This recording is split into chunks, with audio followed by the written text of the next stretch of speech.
and welcome to Across the Bifrost, the Mighty Thor podcast, where on each and every episode we explore the world of Marvel's Mighty Thor.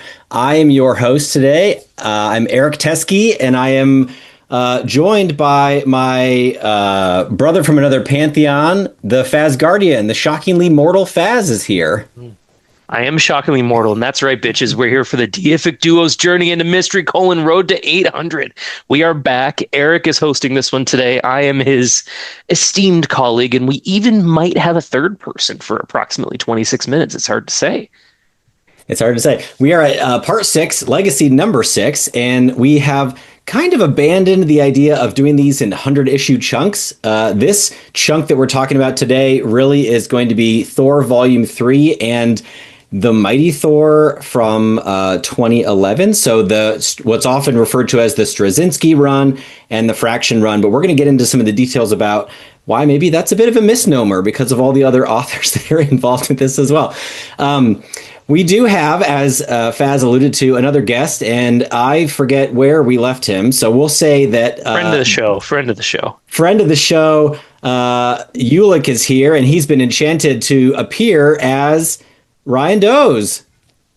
Wow, I'm truly honored to be named along such esteemed dignitaries as Ulick of the Kingdom of the Trolls. It's an honor. I will say though, when you guys said you needed a third for something, this was not. No, hey, buddy, we already have our shirts off. You're the one holding us off from this. Yeah. You're the oddball out. Yeah. And you're the last episode of ATB got interesting quick. You're the only Ryan Doze that I know, even though Kid Loki might remember something else. But I don't see a difference between this Ryan Doze and Ulick. So no, we'll just go with it. Good point. We do have a very similar beard, though. I actually do think that is true. And the right number of toes. No, that's just classic Marvel troll anatomy. Okay, so today we're talking about Legacy 588 through 643, which covers the Straczynski, Gillen, Fraction, and Fraction string of comics. So far, some of the fast stats, we've read 561 issues of Thor, and Faz and I are 78% done with our challenge of reading all of the issues of Thor in order up until the 800th issue comes out sometime next year. So we're almost at a Canadian A- once we get to 80. It's been a long challenge. So if you've been following along so far, this is our 6th episode, dating back to when we started the challenge in January of last year. So it's been a long haul. But it's more than a year. Wow. No, I know. Yeah. But we've been learning along the way, and we've been leveling up. And like I like to say, we've been building our ivory tower under us because now we can lord over all the people that have not read all of Thor in order. Very true. Very true. Yeah, Ryan, not reading at all. You're just along for the ride. I still can't believe you got through Kirby. I'm impressed just by that. We were motivated then. we hadn't been weathered by the storm over the years at that point. Yeah. Weathered by the storm. So Faz and Ryan, before we dive into this, thinking about the Straczynski run, which is the Thor Volume 3 that started in 2007, what was, your remembrance of this run? Where did this run fit in your mind? Because you'd already read this before. So thinking back on maybe the first time you read it or where this sort of fits in your Thor canon, what do you sort of think of the Straczynski run as a whole before we kind of dive into some of the different elements of it? So I read it. This is my second time reading it now. I believe I've read the whole thing, but I don't entirely remember all of once Fraction has his own Mighty Thor run. So there might have been some that weren't on Marvel Unlimited for one reason or another in the rating list I was reading. But it was as good as I remembered it being, but somehow not as iconic as I'd imagined it to be after the first time that I read it. Really? When I first read it, it was around the time I read Walt Simonson, Dan Jurgens, and JMS in short succession. And I thought, Jurgens was really the odd man out. Simonson was kind of the greatest of all time classic Thor. JMS and Gillen were kind of the real modern Thor, right? But I don't know, man. I've really softened on Jurgens with our second read through as that we did for the podcast, and honestly, like JMS is pretty good. Doesn't hold a candle to what comes after it, and I think Jurgens is better, which is crazy to me. Who would have put that on my list? You can see Eric's excited, listeners. He's like, I finally convinced him. It took hundreds of days, but we've gotten there. Those are my thoughts. Ryan, what do you think? So I came to JMS's Thor after, like, I came to all other versions of Thor after Aaron. So I was retroactively going back into these things.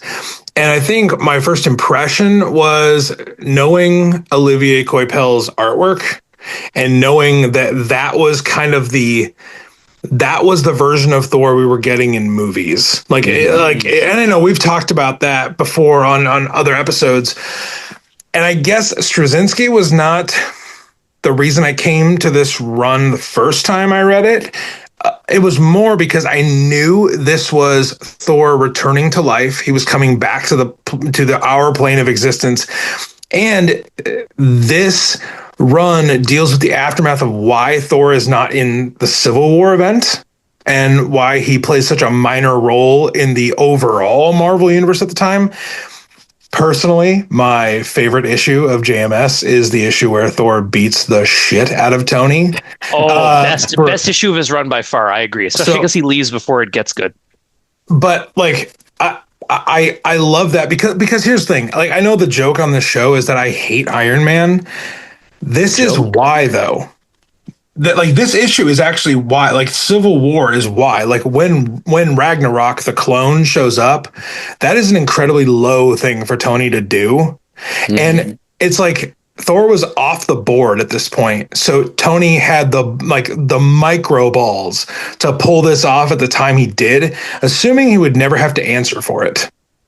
And so when Thor forces him to answer for it, I'm just like, yeah, you got what you deserved, man. You were a straight up dick about it. We get to see peak Thor during that interaction too, right? Where it's like, I always, because the Avengers stuff is small potatoes for me, just kind of hang out. Like, even the world's ending, I'm never really going all out. Now I'm going all out, and I am angry with you. Like, yeah, it's like I think you forget, because we've been coworkers and acquaintances and, dare I say, friends for so long. You forget how truly powerful I am. Yeah. And I feel because writers always have to nerf me, otherwise the stories don't make sense. But I'm in my own book now, motherfucker. I can be as powerful as I need to be. They have to take me out in Blood Hunt in the first issue so that it's actually a story. Right. Exactly. But I'm not sad about it. I like this. I like this run because it is so closely related and tied to the aftermath of my favorite Marvel event of all time. So I take that kind of I take that mindset to it, and the artwork is some of my favorite as well. Yeah, Eric, how about you? Well, I think for me, this starts off with J. Michael Straczynski, and he only does 16 issues, which is nuts. But he leaves his mark because, even just, we refer to this as the Straczynski run, and he does like about half of the volume. But the vibes are so good, and they give so much room for the art to breathe. And there are so many pages where there's like no words on them. It's just establishing scenery. We have Asgard in Oklahoma. It feels grand. It feels atmospheric. It's just gorgeous. And the pace, like, you can fly through these in an afternoon. Right. But if you take the time to kind of like let the pages and the panels sink in, and kind of like the establishing shots that are showing as opposed to telling, it just feels amazing. Some of they invented the scenery in vidblaying, which we know is going to come back in a big way in Immortal Thor.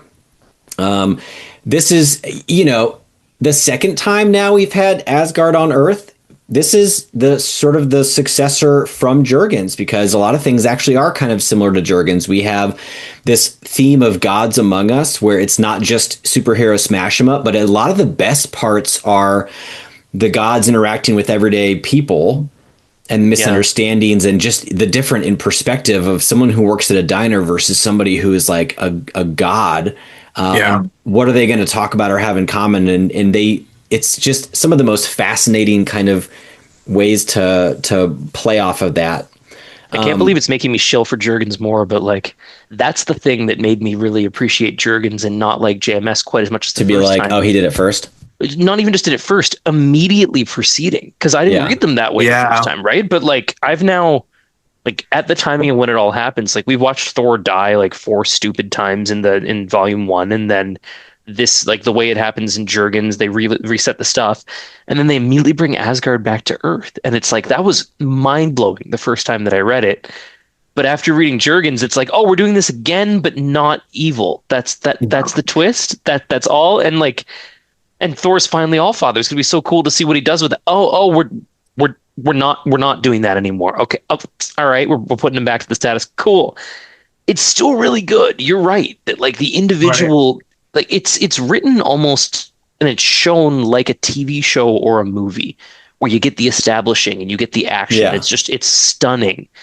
But it is crazy how much is being retread given this defines modern Thor. This sets the motion. We're not bridging anymore from classic to modern. We're there. This is our modern guy. And this is the comeback after like 3 years of Thor being off the board. This is the return. And it's a hell of a return, but a lot of like some of it is feeling kind of safe or feeling kind of like let me put my twist on this idea as opposed to something totally new. I'm not saying that JMS isn't original. I think, he's creating this whole new sort of vibe and informing what will become the Thor movie. So it's no small feat, but it's just like some of the things when you look back sequentially, like we have been, it starts to feel a little bit different. Yeah, it's kind of where. Oh, go ahead, Baz. No, go ahead, Ryan. I was just gonna say, you mentioned JMS getting this assignment to bring Thor back into the main line. And the guy he's taken big swings before. Like, and you're right, like the beginning of this run feels so slow, not kind of plodding, where like we're slowly putting pieces back together. And I love that Thor like has to wake up his friends. Like when he wakes up Heimdall, like it's one of my favorite scenes in this whole run.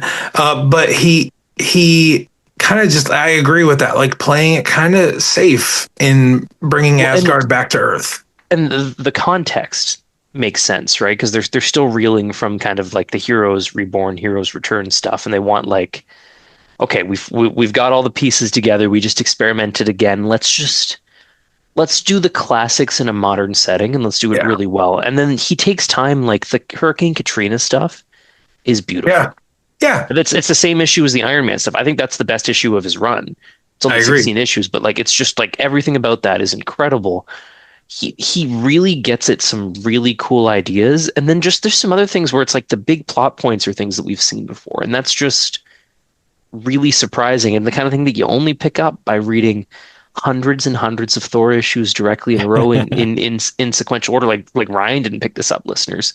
He's not of the cloth like Eric and I are. Of the cloth? You guys aren't wearing shirts. Like you guys are of no cloth. Of the cloth. Fine. Ryan's not of the cloth like Eric and I are. Go ahead. So I'm sorry. I was going to shift to something else. So finish up your thought. Well, the other thing with JMS, I just want to like, speaking of the wider Marvel context at this point, we are in the middle of Dark Reign at this point. And we're setting up for the Siege event. The Siege event is one of my favorites because it's a very Asgard-centric story, and we get to see Thor fight Sentry, and that fight freaking rocks. But this also kind of just, the reintroduction of Thor kind of starts off a sequence of the next 10 years being heavily Thor influenced in Marvel, because we go from Straczynski into the Siege event, and the Siege event ends Norman Osborn's Dark Reign. And then we go from that a few years later to Matt Fraction's Fear Itself event that was a Marvel-wide event. Yeah. And then eventually Jason would get to do his thing in the 2010s. So I think this it starts off kind of a golden age of Thor being everywhere and his characters being everywhere.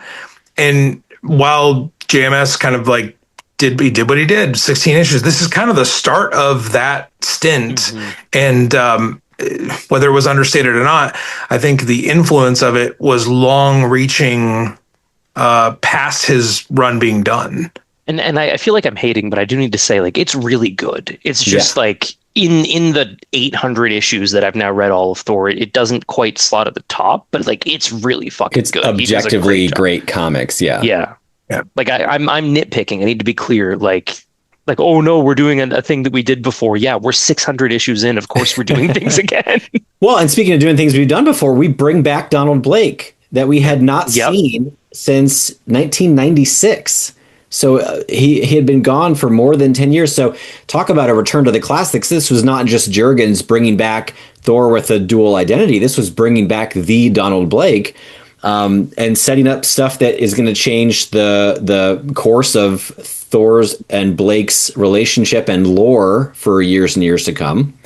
A couple other kind of fast facts here, some quick stats. So Kieron Gillen takes over for 10 issues from 604 to 614. Joe Sabino letters his first Thor issue in 603. Heck yeah, Joe. The lettering god, Joe Sabino himself. So it was a guest spot. And he hasn't gotten vacation since. Not since. I think Joe's remembered as basically kind of starting his lettering tenure on Thor with Jason Aaron's run. But this was the first one that we found that he was credited as letterer back in 603. Just getting a taste of it. Matt Fraction starts in Thor 615 and does 8 issues to finish out with 621 at the end of volume 3. And then it turns into a period in time where there's actually 2 Thor ongoings, essentially, because this title gets renamed Journey into Mystery with 622, and we get Fraction getting his own crack at sort of a new start-ish, kind of, not really. But the Mighty Thor begins, and it does sort of feel like a beginning. Meanwhile, the Journey into Mystery stuff is carrying a lot of the Kid Loki threads and finishing up some behind-the-scenes stuff with the All-Mothers, Asgardia, things like that. And this is what we've begged for this in current. We'd love two ongoings at the same time. Can we have one that's all about Asgard and one that's all about Thor? And guys, we aren't wrong. We're just 12 years too late, or 15 years, or whatever it is at this point. This existed. Yeah. God. It can happen again. So we talked about the search for the lost gods. The gods are waking up in their human shells. Their souls are preserved. Loki wakes up in the body that was really meant for Sif. So we have female Loki for the first time. And Loki's hot. There's no way around it. I mean, that's a fresh take. That's an original, way to go with it. Is that original? Sif, man. Sif is hot as hell. Of course, Loki's hot as hell. It's Sif with green eyes. What's not to like? She's an anime sword girl, but just with Asgard coding. Oh my gosh! So getting up to Siege, what? Me pivoting from anime sword girl. Wait, quick. With a quickly lighting. As did the meme where the girl's like, while talking about how attractive Sif is in this run, when Donald Blake brings his model cousin or whatever he said to the lady at the front desk, and she's like, "Oh, okay, she's a model, you say, this lady," and she's got this all-American outfit on. It was like, what are we doing here? These poor people of Broxton are like, Dr. Blake definitely is hiring this lady in some way. We'll see what happens. And Sif's always shady goings on. It's always my hot cousin, Yeah. I was going to say Siege. Well, this was my first time reading Siege. So I had actually never read, I kind of dropped. You went all in on Siege, right?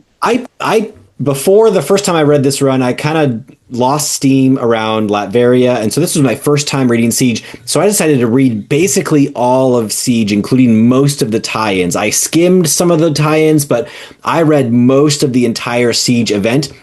And I was so incredibly impressed by the diligence of having everything carry through. They must have had a giant storyboard of everything mapped out on it as reference, because there were panels where it's like somebody throws a punch, they turn around and this person's on their left, and that same, even the same like stage setting of like who's standing next to who is preserved in like 3-4 different books that all reference that same moment. And so just the coordination between it was impressive. It was so well done. It was tight. It was it felt big.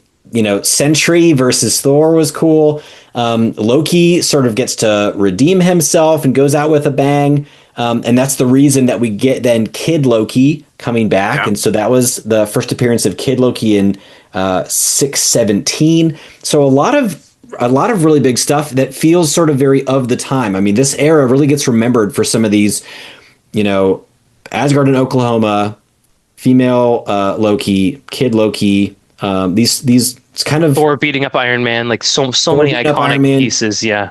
Big important events happen. We get, of course, the great love story between William Cobb the Third, so Kelda, and Bill, son of William, which is so fun, and these, you know, brand new characters making their appearance in this run, and clearly, despite JMS leaving in a fury, was so mad he didn't get to finish this, he agreed to do Captain America just to finish this story. I was going to say, we have to talk about that at least briefly. Yeah. Just because it was, Eric, you're right. It was such a god and a man, you know? Such a good story. Anyway, sorry, I needed to mention the fact that his blaze of glory leaving left in the side of his brain. I have to finish this story. Yeah. See you in 20 years, Marvel, and we'll get it done. Fuck Captain America. I'm going to tell a Thor story. Screw it. We're doing what I want to do. Yeah. I want to know any other nuggets or moments that really jump out to you guys from Volume 3. I'll end with, the Thor gets to pilot a blood colossus, which is something that I didn't know happened in main continuity. We read that miniseries. Yeah. Where I'm like, oh, Thor pilots the blood colossus. The blood colossus. How freaking badass is that? He does that at the end of this run, and I didn't realize that was actually in the main continuity Thor, which was really cool. My last note on this volume will also be about the blood colossus, because I remember when you guys did that. I can't remember if I was part of the recording or if I just talked to you guys about it afterwards. It was just Eric and I. Yeah, and I was like, what the fuck are we doing here? This is such a weird background thing. And when that happened, I was like, God damn.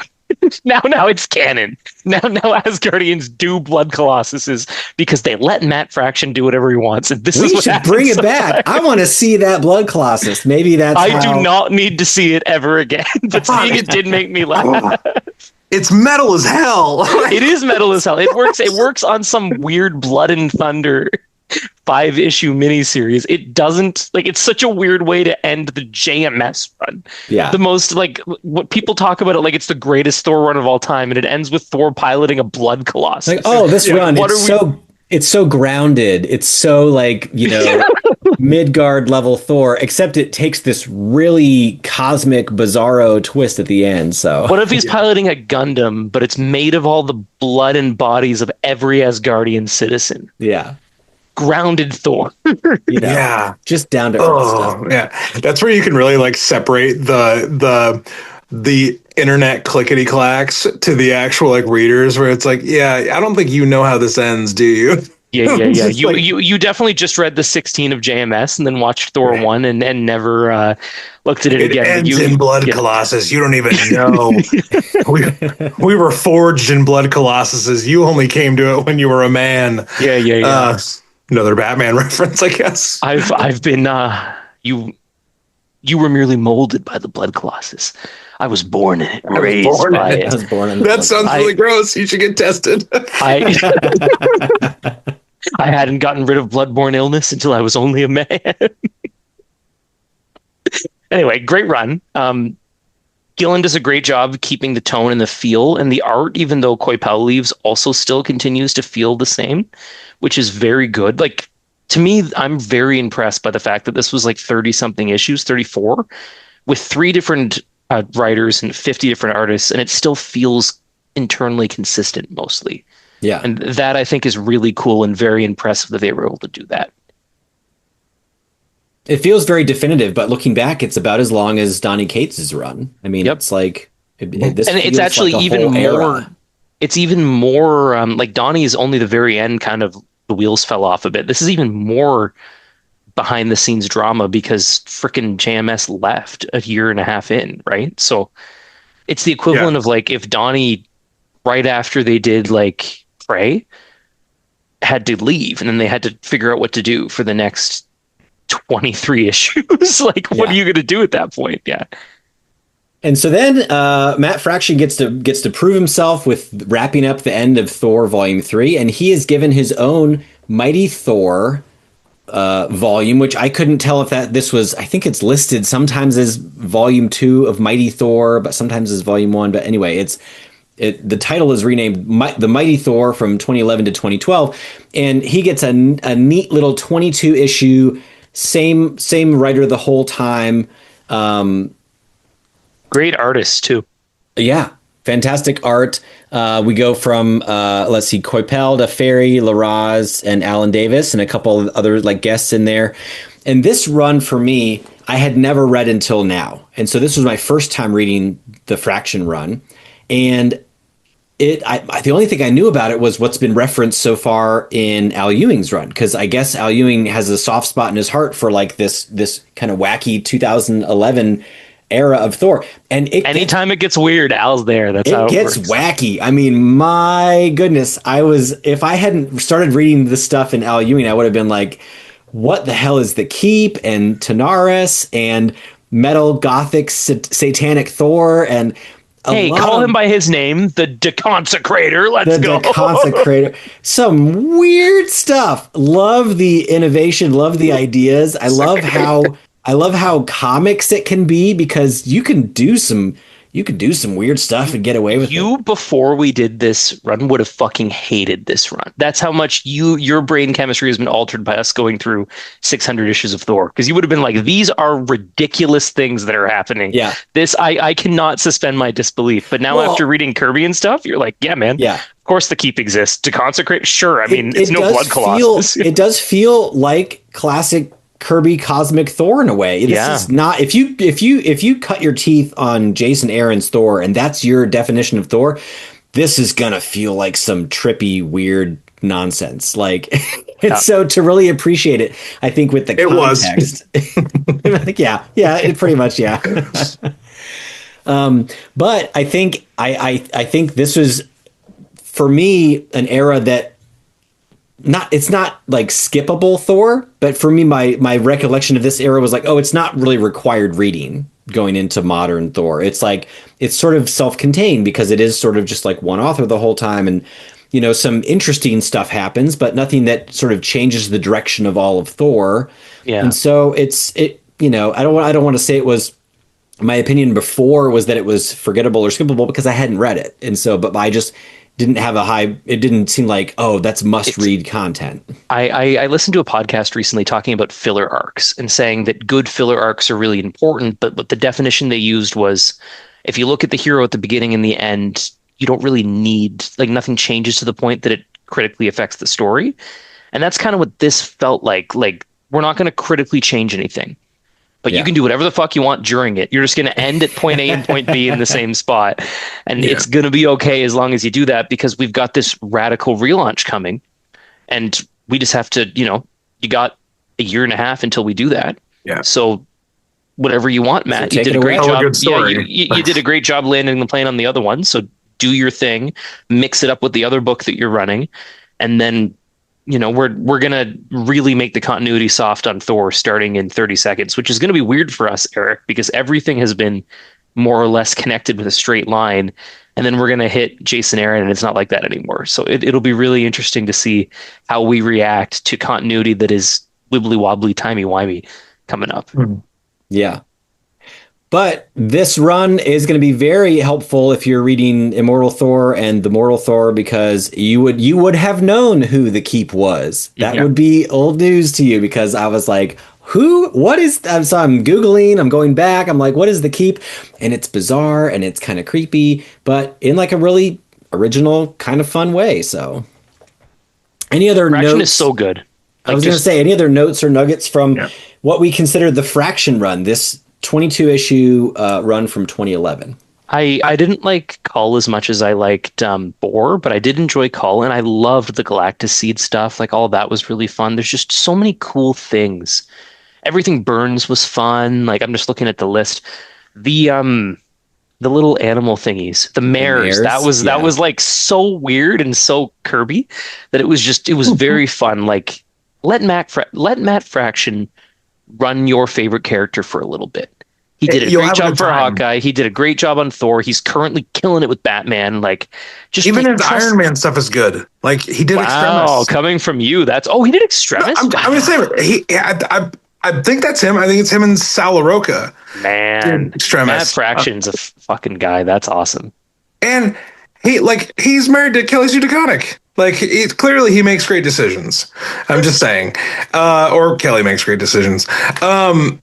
I just wanted to jump in because I do have to sidestep out here. I love this run because of a few different reasons. Like the Galactus Seed stuff, just objectively kicks ass, and I love Ulick's glow up as Tanaris. I knew you'd love Tanaris. That's what makes this even for you.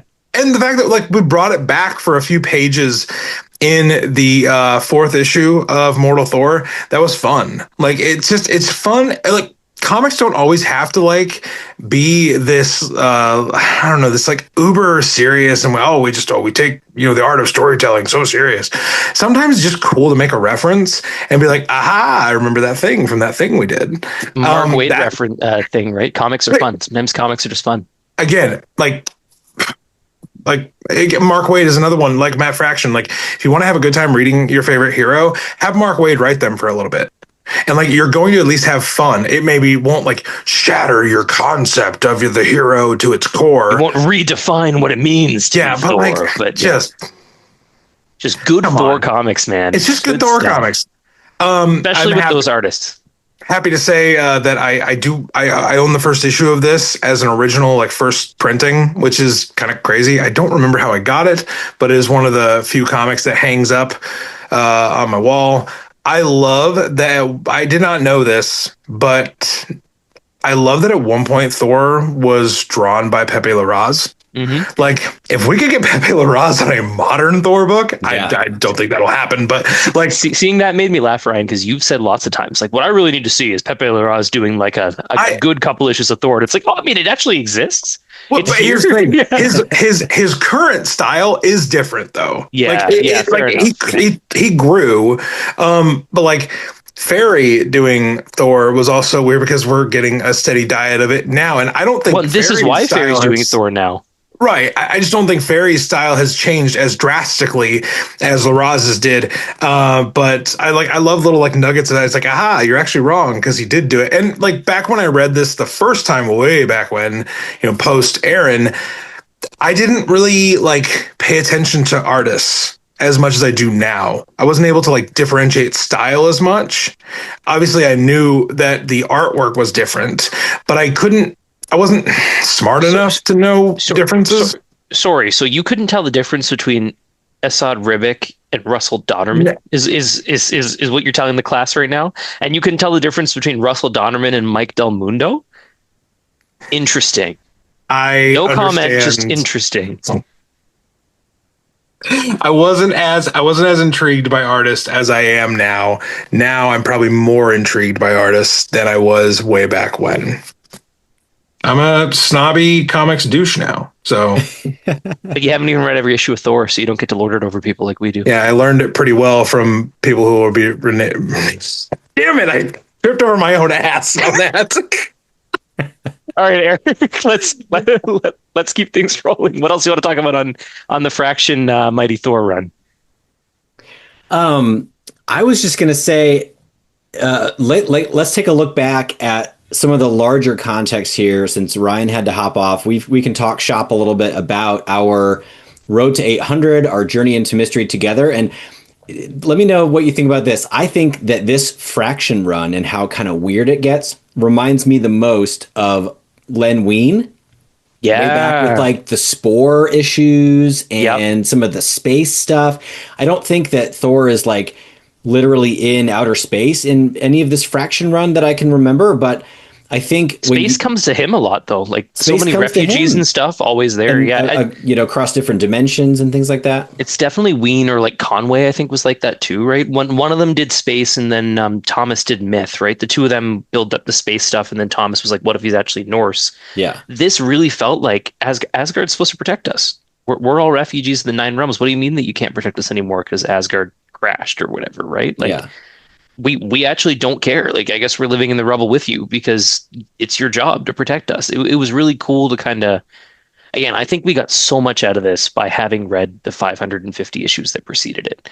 Hmm. It's just so much, like, so many little things. Like, Fraction just pulls things, sort of like what Al does, right? Where he goes like, oh, that thing happened 300 issues ago. That would be fun to just randomly mention and go. Well, I think yeah.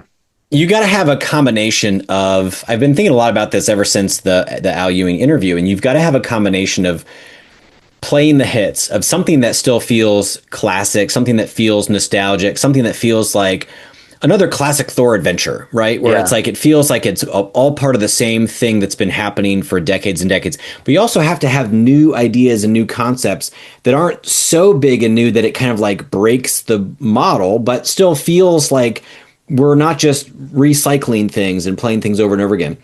One of my favorite, I think, examples of doing this really well, kind of threading that needle, is the mayor's storyline, because anything that you can just pull this out of thin air. You can say Odin locked them away and then erased all our memories so that we didn't remember that he did that, and now they broke out. That's basically how we got Mangog. That's basically like a lot of threats come out of Odin sealed them away. That was the dark gods in Jurgens, right? Odin sealed them away and now they're out. I want to see that over and over again. You could do that all the time and it never feels old, but it still feels classic for some reason. And that's essentially the base of Donnie's run, right? Like, now that Odin's gone, all of the magics that he'd done over millennia are being undone, and we're having to deal with that problem, right? Like, you can very easily, without going back to the Thor is a squire who does whatever Knight/King Odin tells him to do and fights the villain of the week thing that Kirby and them did. You can easily have it like, oh yeah, Odin goes, I did do that 1,000 years ago, right? That was weird of me. Well, if it isn't the consequences of my own actions, thank God Thor's here, right? And then you can go and you can really enhance the lore. And like you said, while playing the classic story where you don't have to change Thor in any giant way that people aren't going to like anymore. You don't have to radically redefine Asgard, although they do in this run with Asgardia and all of that stuff. They also just like, they experimented so much, and by the end of Fraction, we've got this like nice status quo that we can work with, right? That like allows Jason to take it and go.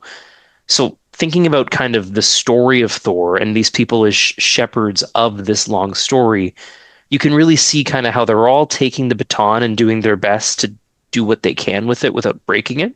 We're past that middle era where they all were like, I hate what has been done before, so I'm going to fuck around, right? What they did in like the late 80s and 90s, right? Now we're back into like, this matters. We want to make it fun. We want to do cool stuff. We want to move it forward.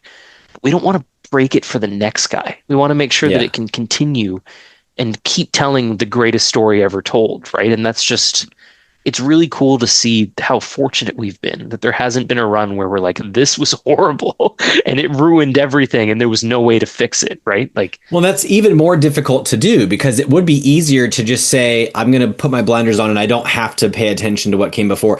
This sort of an idea of, no, you have to respect the reader enough to assume that all the stuff that they've read mattered. Because it does feel like a little bit of like, if you just wave your hand and say, well, don't worry about that, it makes me feel cheated a little bit of like, well, you know, you're just inventing stuff out of whole cloth, or you're explaining things away. And again, I get it. Like, if you have a really cool idea in mind that has to go a certain way, you can lay some tracks to get there. But if you just breakneck pace completely reinvent something or wash away something that took years for somebody else to create, it just feels like I'm being I don't know, like I'm being tossed around. It feels like it kind of cheapens my experience as a reader.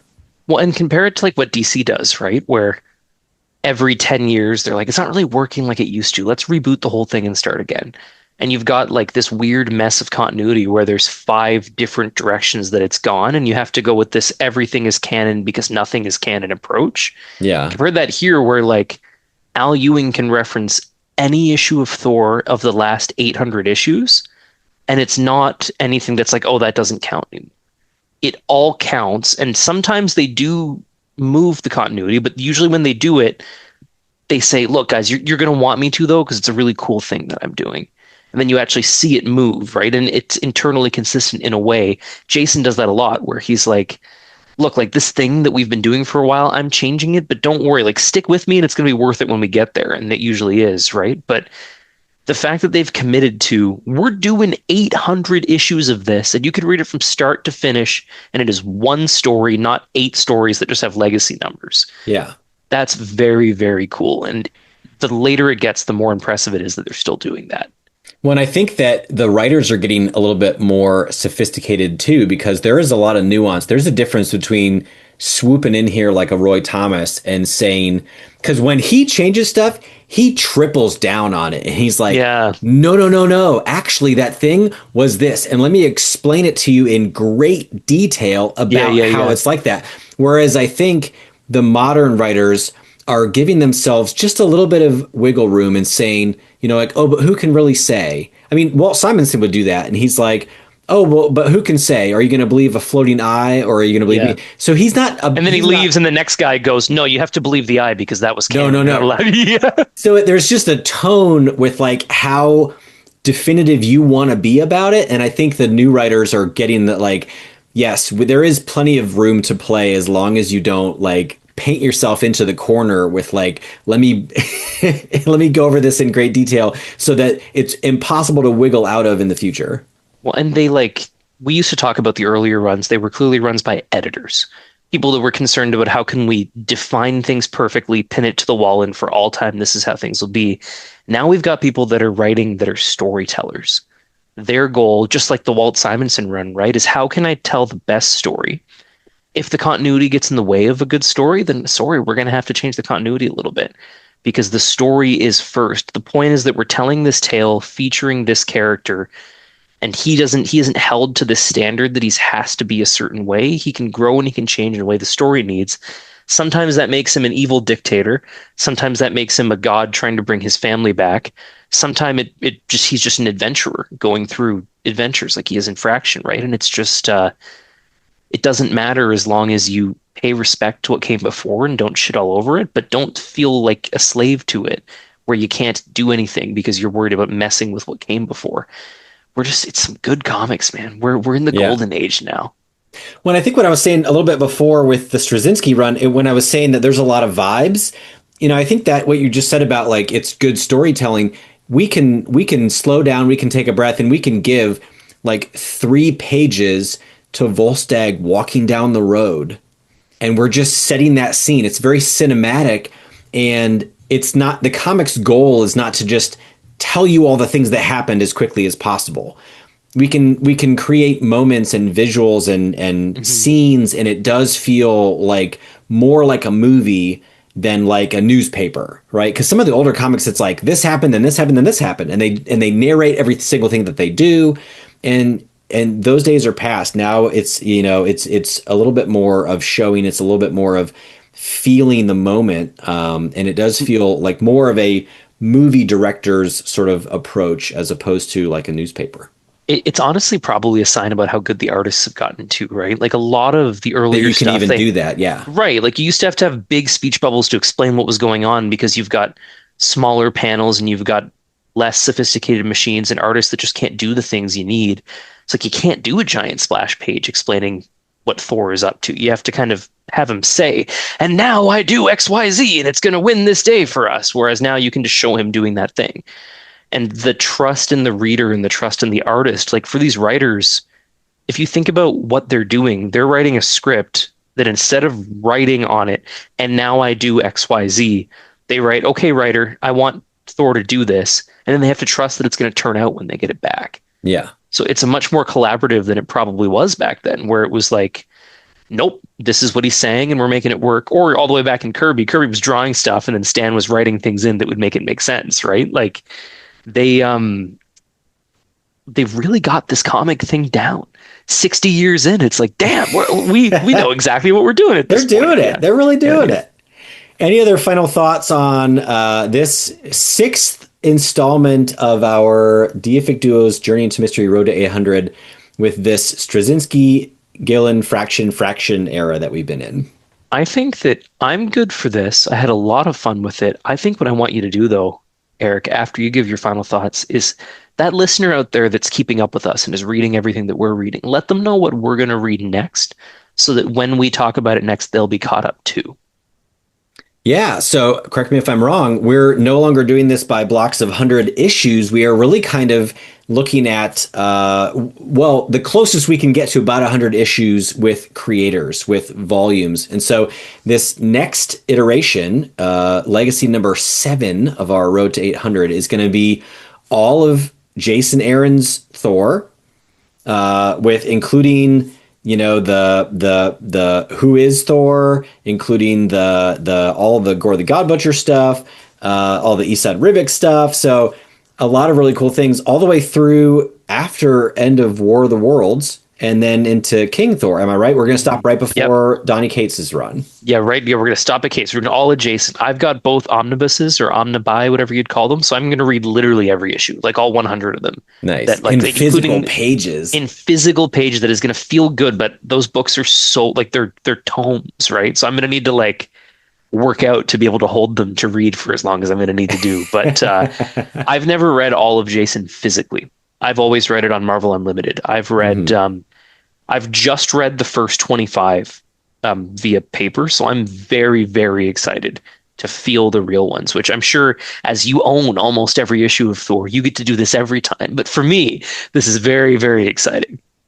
Well, and the omnibus, correct me if I'm wrong, they're like oversized, right? It's almost like, because when the actual art is being done, it's larger than the physical comic book. And so they're not just stretching this to be bigger. This is really sort of like the original size it would have been in with like brushstrokes. It's very big, and it's like in chronological order, I think, which will be really good, because when I read it last time, I read them like I read Mighty Thor, then I read Unworthy Thor, then I read War of the Realms, then I read King Thor, and reading them all kind of as they come out will be really interesting. And like little tie-ins, like I think it puts in the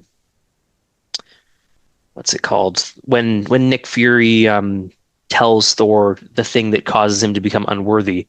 That excerpt is in there so that it makes sense. Like it's built in such a way that I'm going to be able to read the whole story from start to finish and get the complete story. And this is my favorite Thor run, and I've never done that. So I'm really excited to just start at the beginning and go through. I'm worried it's going to take me 4 days, and then I'm going to have to wait for like 6 months because it's long. But I'm really excited for what comes next. Well, it'll be my second time reading the Jason Aaron run. And so it's been a couple years since I've even gone through this material at all. And some of it I downright don't remember. And some of it I probably was reading quickly because I was kind of just going through it. So I'm really excited to see what I remember and what what I feel like after the fact, because it's obviously one of the, one considered the best, if not one of the best, Thor runs. And it's usually the one people point to as where should I start on Thor? People point to this. So we can now reevaluate that in the context of everything that came before it and where we are. I'm really excited to see where it lands, because for me, the last time I read it, it was the second Thor run I ever read. I read the ongoing Donnie for, I think it was like 10 old or something like that at the time. Yeah. And then I read Jason. So now in the context of like 12 other runs that we've gone through, it'll be really interesting to see, is it still my favorite? Will Walt reign supreme? Is Jurgen somehow my number one Thor run? That would be insane. We'll have to see what happens. Yeah. All right. Well, listener, please read along with us. We're excited to be endeavoring on this more than a year-long challenge now. I'm having a blast with it. I thought, I guess at the beginning I thought that we were going to be getting tired or that I would be running out of steam. I am still fully in this, and it has been one of the best things I've ever committed to for such a long period of time. So it's I didn't know it'd been a year. I thought it had been 6 months. That's crazy. It's going to be an achievement. It's going to be something that we can kind of hang our hat on and say we are the best Thor fans because we've read all of them in order. So, listener, with that, we're going to hop aboard the Rainbow Bridge. So before we do, I just want to remind you, whether you are piloting a Blood Colossus, whether you are trapped in a shared dream that we're all experiencing together, or whether you are in a version of Asgard hovering just 12 feet above the state of Oklahoma, we remind you to do one thing, and that is to stay worthy.